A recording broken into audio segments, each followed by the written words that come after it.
We had been watching a house develop kind of parallel to us across the road, and we'd been admiring the architecture, and then I saw that it was GKMP who were doing that. So when we were in the process of just meeting a few different people about the kind of feasibility of renovating this house, we contacted them, and they were the first architects that we met who we felt really got a grasp of what we were trying to do. They came and they met us on site. They immediately noticed things that we liked about the site. So for example, the light. They very quickly were able to capture what we were saying and kind of bring it back to us in a way that made sense and that it would work for us.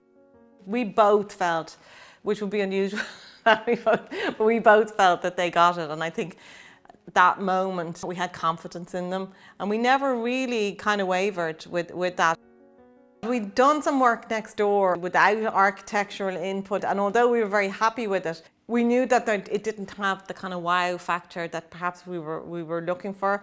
And also we had found it quite stressful in that after the event we would have said, oh God, if only, or I wish, or that could have been designed better, or why didn't we do the bathroom at the same time. Whereas with this, it was just a case of kind of handing it over and saying, listen, this is what we want, this is where we want to get to. And every step of the way then, it was kind of managed by the architects.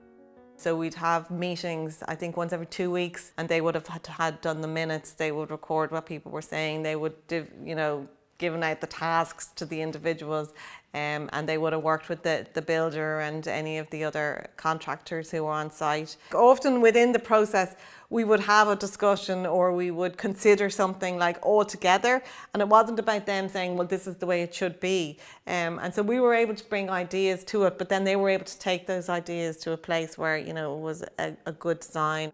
Very, very quickly, I could see that they were considering the whole house. There's a bedroom upstairs, for example, which is quite small. And when I first realised how small it was going to be, I was a little bit panicked. But actually then the architects came in and they designed the space in terms of the bed and the furniture in the room and how it would work functionally. And now it's a super room and it works really, really well. And it doesn't matter that it's small because it works. Where once maybe I would have admired a big house, now I would think, oh, nightmare. Too much space. One of the things I learned was if you push something a little bit more than maybe you're comfortable with, the end result is probably better.